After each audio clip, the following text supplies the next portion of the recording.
So today we're going to cover or begin chapter 5 and cover section 1, and we're going to talk about angles of triangles. The first thing we're going to do is define what a triangle is. And a triangle is a figure formed by three segments joining three non-collinear points. The point where the segments meet is called the vertex. Plural of vertex is vertices. So the segments are going to be forming the sides, and then again, the points where the segments meet, those are the vertices. So we can name the sides as segments, and then we're also going to have angles. So this triangle has angle ABC. It also has sides AB, BC, and CA. So this is the definition of a triangle. Figure formed by three segments, joining three non-collinear points. Next, we're going to classify triangles based on the lengths of their sides. So when you have a triangle and when no sides are the same, it's called a scalene triangle. When you have at least two sides that are the same, it's called an isosceles triangle. And when all sides are equal, it's called an equilateral triangle. Now, in order for us to be able to classify these, we're going to need to have some congruency marks or numbers on the side lengths. So for example, in the scalene picture, I know there's no markings on it, but what they would do is, again, because we can't assume anything about figures, they might have one single mark here. Here we'd have two, and this one could have three, just to indicate that these are three different side lengths. And if it doesn't have congruency marks, it might also have numbers. So for example, this side could be 5, this could be 7, this could be 10. They would have three different numbers that would make it show that it's scalene. If it were isosceles, notice it's already got two congruency marks. This third side could have two, and then they could say that another way that they could show would be adding the lengths of the sides. So they could say that this side is 8, 8, 5. Soon as you look at a triangle picture, if you see that you have two of the same numbers, you know that it's an isosceles triangle. And if you look at a triangle and it's got the same markings on all three sides, that will make it equilateral. Or they might also label it with some numbers. And each one of the sides would have the same number, making them all congruent sides, making it equilateral. Now, little side note here. You might get a true-false question about maybe some of these names, or sometimes always or never. Notice in the description here of isosceles, it says at least two sides the same. So having said that, you might get a question that says, remember that every equilateral triangle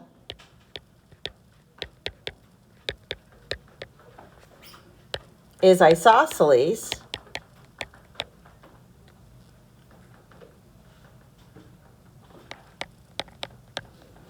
but not every isosceles is equilateral.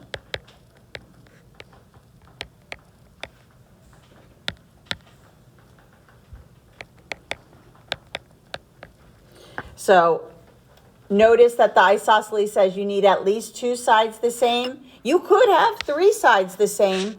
The better name to give a triangle with three equal sides would be equilateral, but just remember, every equilateral could also be called an isosceles triangle. Okay, however, but not every isosceles is equilateral, because again, an isosceles could get away with only two sides that are congruent. Next, we're going to classify the triangles by their angle measures. When you have a triangle and all three angles are less than 90 degrees, this is called an acute triangle. It's a cute little triangle. So they're all going to be less than 90. When you have one angle that's greater than 90, then it's called obtuse. Yeah. All right, a right triangle has one angle that exactly equals 90, and an equiangular triangle is all angles are going to be equal. It's also an equilateral triangle. So for the acute triangle, it doesn't matter what the numbers are as long as they're less than 90. So for example, I could say that this angle is 40, this one could be 80, and this one could be 60. Notice all three angles are less than 90 degrees, making it an acute triangle.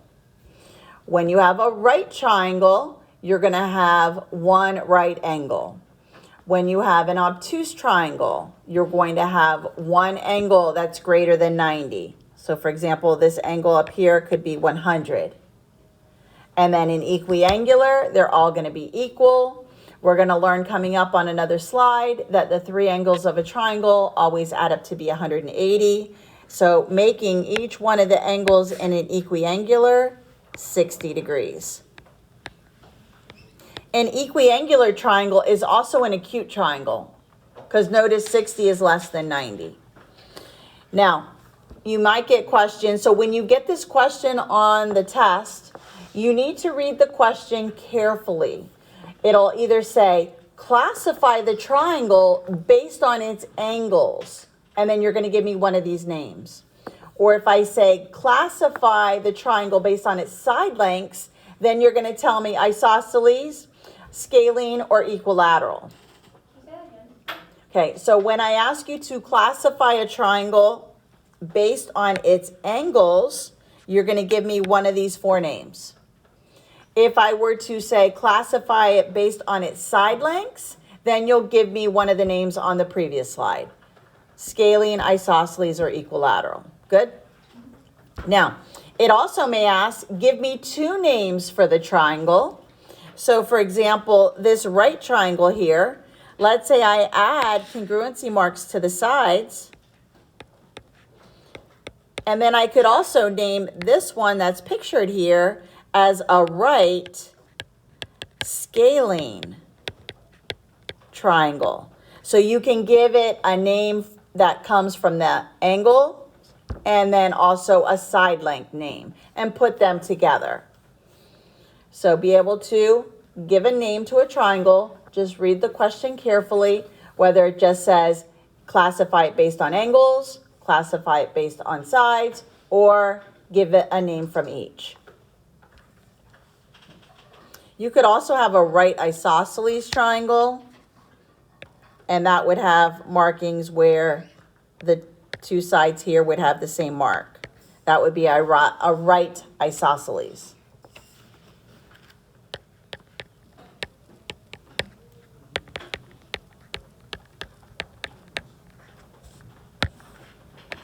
So just be able to memorize the names. Yes? Does it matter if you say scalene right or right scalene? No, it doesn't matter.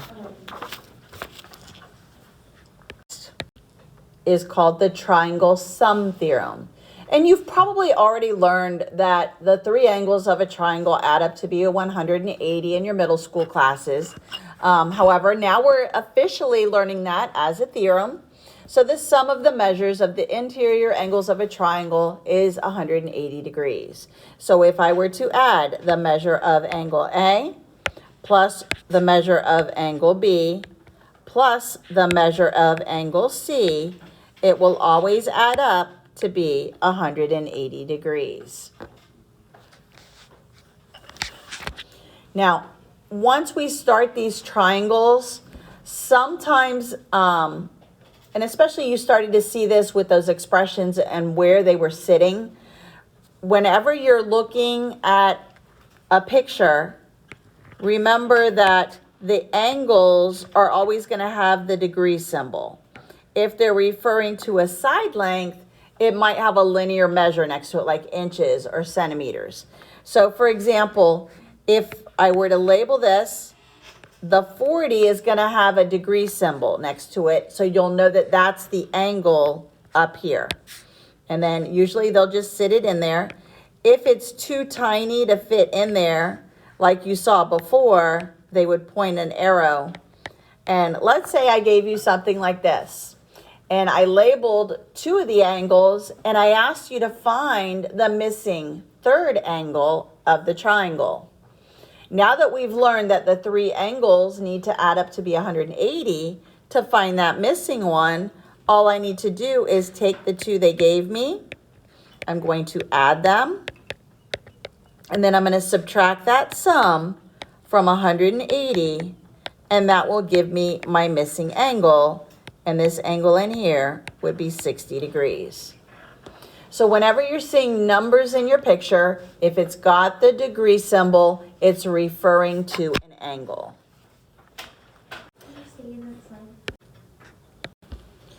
Okay, the next one is called the exterior angle theorem. Now this is going to be a whole bunch of words, and you're going to be like, oh my goodness, what is she saying?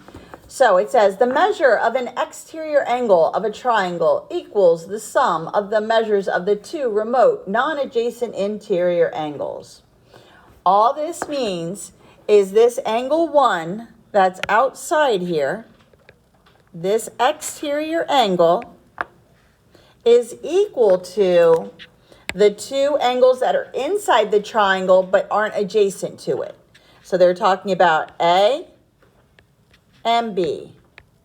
They're not adjacent to that exterior angle, and they're in the interior. So all you need to do is add the 2 angles inside, A plus B, and it equals the outside. So for example, if I added some numbers here, let me get rid of the congruency marks. Let's say I said that this angle up here was 40, and this one was 60. To find the measure of that exterior, all I need to do is add 40 plus 60, and that gives me the measure of angle 1, which would be 100 degrees. Now, you might have done this in your middle school classes where they didn't teach you this theorem. What they probably taught you to do was to add the 2 that you had, subtract from 180, find this missing one. So if you did it that way and found this missing angle that was interior, you could have added 60 plus 40, got 100, subtract that 100 from 180, and that missing inside one is going to be 80. And then notice you got a linear pair here, and you could have subtracted that from 180. That's probably what they showed you in middle school. That's another way to go about finding it. But again, it's a lot faster if you use this theorem. And you just take the 2 non-adjacent remote interior angles, add them, and that gives you the measure of the exterior angle. Now, I'm actually going to write a proof for you just to give you some more proof practice. Because this chapter has so many proofs in it, let me show you how we could prove this theorem. Now, also keep in mind that I'm not going to ever ask you to prove a theorem on a test. I would give you a specific given and what to prove, and you could use the theorems as your reasons. So let's go ahead and try and prove this. So I'm going to set up my columns. So I have statements, and I have my reasons. Now, my given is going to be the diagram. And what I'm trying to prove is this statement right here, that the measure of angle 1 is equal to the measure of angle A plus B. So my given, and again, I'm not going to ever just say your given is the picture. So I would give you a specific given. So again, here is the diagram without all those numbers in it. So you would have something like A, B, C, and then here's angle 1. So this is given, the diagram. The next thing I'm going to do is show that, and I'm going to add a little 2 here to make this easier. Now, if it didn't have numbers there, we would have to be naming, we couldn't just say angle C because there's two angle C's there. So if I didn't put the little 2 here, I would name this angle that's right here as either ACB or BCA. But I'm going to just put the 2 there. So I could show that I'm going to use my triangle sum theorem, and I'm actually going to show that angle A plus angle B plus angle 2 equals 180 degrees. And this is my triangle sum theorem that I just learned on the previous slide. Next, I'm going to bring in the fact that 1 and 2 are supplements, and that's my linear, actually that's going to be my definition of a linear pair. Let's say this, 3, angle 1 and angle 2 are a linear pair. Where's angle 2? I just added it to the picture, right up above. Okay, and this is definition of a linear pair. Now I'm going to state what a linear pair, what their measure is, and I can state that angle 1 and angle 2 are supplementary. And this is your linear pair postulate.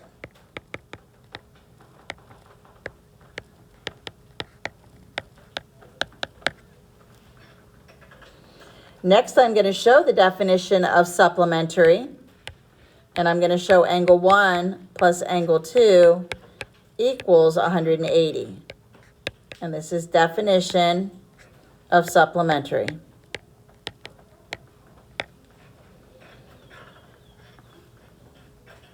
Next, what I'm going to do is show that angle 2 is equal to angle 2, or is congruent to angle 2. And this is reflexive. Because what I'm going to do is I'm going to show how I can set them equal to each other, or add it to both sides. So I'm going to do a substitution here. So notice up here, I have A plus B plus, let me do it in a different color. A plus B plus 2 equals 180. And then I also have 1 plus 2 equals 180. So I'm going to substitute. Or you could also say transitive. So angle A plus angle B plus angle 2 equals angle 1 plus angle 2. And you can either say transitive, because they both equal 180, or substitution here.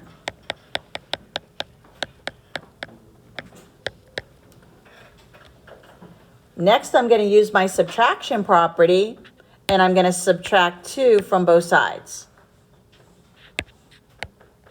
And I end up with angle A plus angle B equals angle 1. And this is subtraction. And that's what I was trying to prove. That angle 1 is equal to angle A plus angle B. And this is property of equality if you want to add that.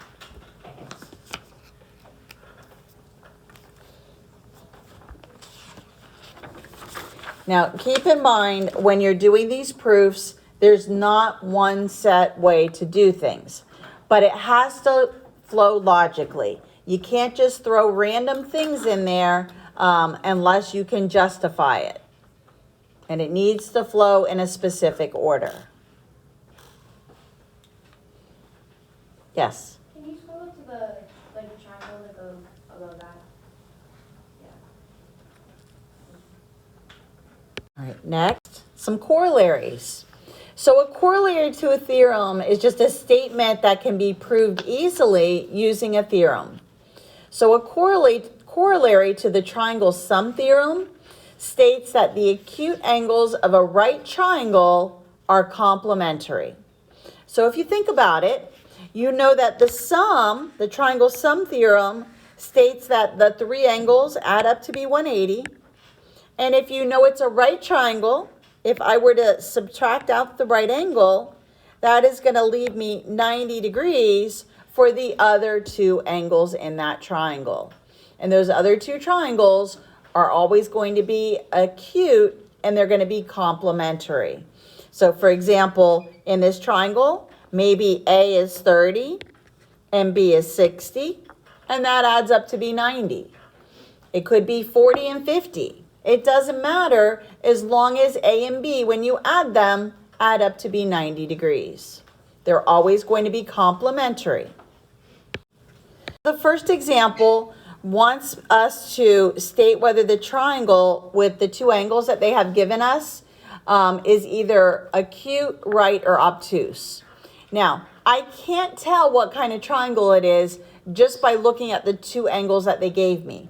I need to find that missing third angle before I can classify it. So remember, when all three angles are less than 90, we're going to say it's acute. When we have one right angle, 190-degree angle, it'll be right. And when there's one angle that's greater than 90, we're going to give it the name obtuse. So let's go ahead and add these numbers. And then we have to subtract that sum from 180 to get the missing angle. So I'm going to add 55 plus 43. Once I add these two, I get 98. Now that's not the missing angle. Remember, the missing angle, I have to subtract it from 180, and my missing angle is 82 degrees. So now I'm going to go back. 55, 43, 82. All three of those angles are less than 90 degrees, making this an acute triangle. I'm going to do the same thing for the next one. I'm going to add 43 plus 47. That gives me 90 degrees. Again, that's not the angle, that's just the sum. But we just learned a corollary that states that the two acute angles of a right triangle are always complementary. We just added them, they were 90. Leaving us the missing third angle is 90 degrees, making this a right triangle. Do the same thing on the next one. I'm going to add 80 and 75. This gives me 155. Subtract 155 from 180 to find the missing angle. The missing angle is 25 degrees. 80, 75, and 25 are all less than 90, making this another acute triangle.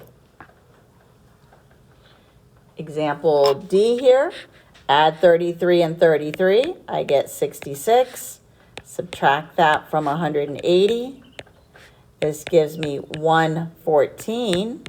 114 is greater than 90, making this an obtuse triangle. And then finally, the last one, 24 plus 66 gives me 90. Again, 180 minus 90. Gives me the missing angle is 90 degrees, giving me another right triangle.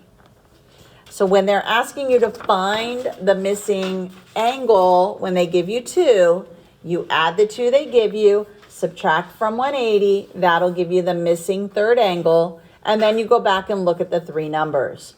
If they're all less than 90, it's acute. If you have exactly one that equals 90, it's right. And if you have one angle that's greater than 90, it's obtuse. We're going to do the same thing on the next slide. But now, instead of just writing down the numbers, they're going to give us pictures with the angle measures in the picture. So here's example 2. It wants us to find the measure of angle A. Now, we're going to be seeing this type of figure quite often. When students get this picture and I ask them to prove something about it, they say, oh, that looks like a bow tie. We're doing the bow tie proof. So they give it little names. So again, remember, we can treat this as two separate triangles here. So we got this one over here, and then we have this one over here. Now, notice where these two triangles meet, these are vertical angles. So in order to find angle A, I'm first going to find this missing angle, which will be congruent to this because it's vertical. Then I'll take that number and I'll add it to the 50 and subtract from 180. So I'm going to add 80 plus 50. And I get 130. I'm going to subtract that from 180, giving me 50 degrees for this angle right here, which is vertical to this side. And now I can just add up 50 plus 50, get 100, subtract that from 180, and my missing angle is 80. Now, if you looked at the other picture and you saw that they had two 50s, then that should have been obvious that the missing one was 80. So angle A in this picture is equal to 80 degrees.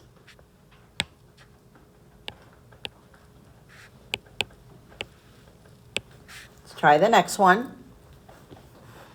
Now the next one, these are actually congruent triangles. So this angle is the same as this one. So if these both have the same measure, and this one right here has a 60, then this angle A is also 60. Now, I could actually find that missing angle, and I could add from my original picture 60 plus 40 and get 100, subtract and get 80. So that congruency mark is actually an 80-degree angle.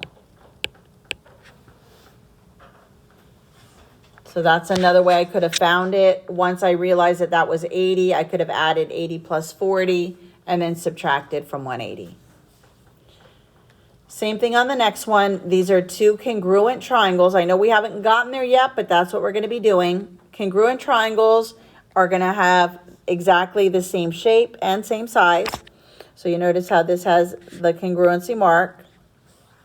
I could figure out what that congruency mark means by adding 110 and 30, get 140, subtract it from 180, and that missing angle up there is 40. And now 40 plus 30 is 70. 180 minus 110, or minus 70 is 110. So angle A is 110 degrees. Again, these are congruent triangles. We're going to be learning about that coming up. Not in today's lesson, but coming. All right, next. They want us to find the measure of angle A. So remember, we just learned the exterior angle theorem, and that one stated that the measure of the exterior angle is equal to the sum of the two non-adjacent remote interior angles. So what that means is I add this angle here plus this angle here, and it equals the outside. So what I can do here is officially show that the measure 120 is equal to 80 plus angle A. So this time I have to subtract to find the missing angle, and angle A equals 40 degrees. And you can double check it. 80 plus 40 is 120. So the two angles that are not adjacent to it, you add them and it equals the exterior. Now for the next question, we're going to tie in our algebra. We're going to still use that same theorem. Going to label my picture. It says the measure of angle G is 100. And then it says the measure of FEH, this one out here, is 3 times F. Now, instead of putting 3 times the measure of angle F, I'm going to just say angle F is going to be X. So then I can show that 3 times the measure of angle F is going to just be a 3x. Now it makes my problem a lot easier to find the measure of this. So remember, I can add the two non-adjacent remote interior angles together, and it's going to equal the outside angle. So I'm going to do x plus 100 is equal to that exterior angle. I need to get my like terms together. I get 100 is equal to 2x. Divide by 2, and x equals 50. Remember, x is angle F, so the measure of angle F is 50 degrees. If it asks for the exterior angle, this exterior angle, angle FEH, is going to equal 150. Because I add the 50 I just found plus the 100. Or times it by 3. Either way. So that is it for the first section of chapter 5, and it's talking all about triangles.